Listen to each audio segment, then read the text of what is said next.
Nicolas Usac, on imagine que vous auriez préféré jouer ce week-end sur la dynamique du dernier match contre...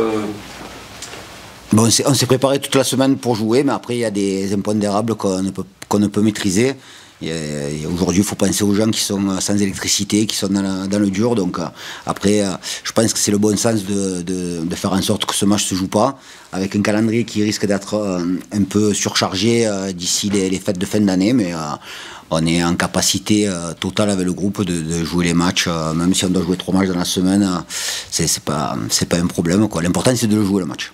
Quelles conséquences justement à court, moyen ou long terme, et direct ou indirect pour ton équipe? Ouais, très sincèrement, je vois pas forcément de conséquences néfastes. On va s'entraîner demain matin. Il y a des joueurs qui vont jouer en réserve, ceux qui ont la possibilité, ceux qui sont qualifiés. Et donc pas de. Enfin voilà, bien sûr qu'on aurait préféré jouer, mais au vu de la situation, nous aussi on n'est pas épargnés par la météo depuis hier. Donc après, ça fait partie des aléas. Le match, justement, risque d'être reporté en fin de semaine. Ouais, très sincèrement, je sais pas, ouais, oui, probablement, quoi, en espérant qu'on soit en capacité de se qualifier pour la Coupe de France et c'est toujours bien d'avoir les calendriers surchargés, quoi, voilà. Donc après, ça voudra dire qu'on est encore en lice dans les 2 compétitions. Maintenant, on vient d'avoir l'info, on s'est entraîné ce matin en préparant le match. Voilà, on n'a rien changé, même si effectivement il y avait un gros doute sur la tenue ou non, mais voilà, on va s'adapter, mais voilà, il n'y a rien de grave. Tu avais des joueurs en reprise qui vont peut-être du coup avoir un peu plus de temps ou pas? Il y a Henri qui s'entraînait normalement cette semaine, il avait encore une petite appréhension, donc ça va y permettre justement d'être complètement prêt sur le plan physique et même psychologique pour qu'il n'y ait aucune appréhension. Il y a Yoni Senjo qui a repris l'entraînement pas collectif, il a repris tous les échauffements techniques et du travail athlétique, donc ça va permettre à certains de se remplir. Puis en contrepartie, Anja Oussou qui avait pris 3 matchs, il attendra une semaine de plus pour pouvoir rejouer. Mais ça, c'est des choses qu'on connaît toutes les semaines, qu'on joue, qu'on ne joue pas. La dernière victoire n'avait pas laissé de traces au niveau blessure? Non. Tout le monde était sur le pont. Qu'est-ce que ça change, toi, dans ton organisation sur les semaines à venir? Est-ce que ça... Généralement, un entraîneur, il est content quand même d'avoir un repos supplémentaire. Là, du coup, ça aura des répercussions un peu plus tard. Ouais. Ça change. Non, il faut. Là, on vient de l'apprendre, donc on va se voir avec le staff déjà pour organiser la séance d'entraînement demain matin, puisqu'on va s'entraîner donc demain matin.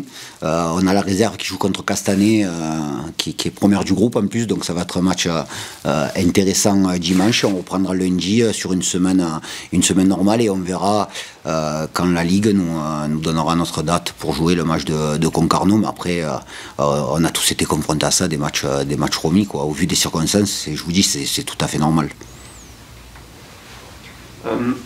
On a pu voir qu'il y avait donc quelques sélectionnés là, pour les rencontres qualificatives au Mondial 2026. Qui c'est qui exactement on a vu Là, pour le moment, le club a reçu la sélection pour Johan Obiang, Kenji Boto. On a reçu ce matin Cécile Dalmeda. Et à ce jour, c'est les seules convocations. Donc eux, a priori, ils marqueront la Coupe de France. Vraisemblablement, oui. Mais avant cette période-là, il y a la semaine prochaine et la préparation du match d'Angers. Donc après, il peut se passer encore beaucoup de choses pendant ces 10 prochaines journées. Justement, sur ces 5 dernières journées, on a vu une équipe assez spectaculaire, avec 10 points pris, 10 buts marqués, 7 encaissés. Ça fait des matchs spectaculaire. Est-ce que c'est une équipe qui te ressemble de plus en plus? Je ne sais pas si elle me ressemble, mais on est en capacité de marquer. On préférerait en encaisser moins. Mais si à la sortie, les points sont au rendez-vous, je suis prêt à accepter ça. Voilà, je suis prêt à accepter ça. L'important, c'est de toujours avancer au niveau comptable. Donc oui, on a une équipe où on a l'ambition de pouvoir faire du jeu, de pouvoir se projeter. Et effectivement, on a des moments où on est un peu déséquilibré, mais je suis plutôt partisan de prendre des risques.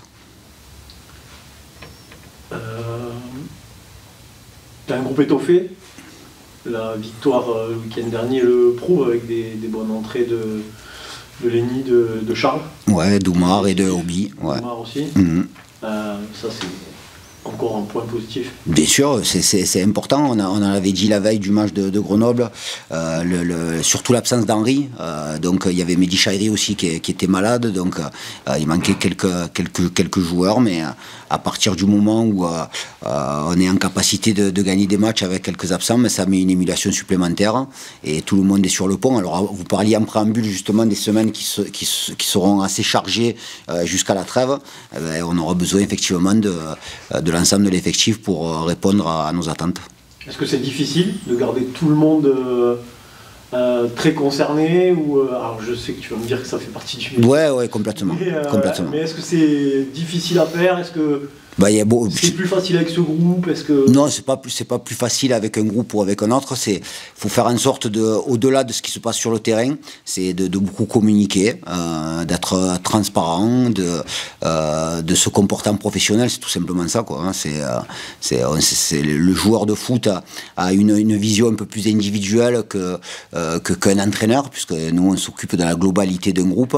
Mais à partir du moment où le groupe est sain, où le groupe vit dans une atmosphère saine, donc il n'y a aucun souci là-dessus, et quels que soient les joueurs, il faut qu'ils soient en capacité d'être performants quand on fait appel à eux. Et si effectivement il y a peut-être un joueur qui participera peut-être qu'à la 38e journée, il faudra qu'ils soient en capacité d'être performants parce que c'est notre métier.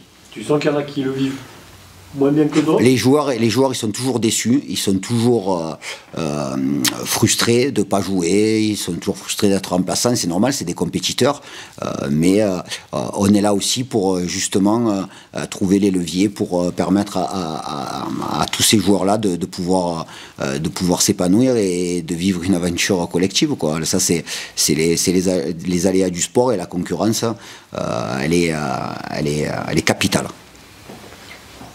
Au niveau des prochains retours de blessés à long terme, c'est Noesso? Ouais, pour le mois de janvier. Ouais.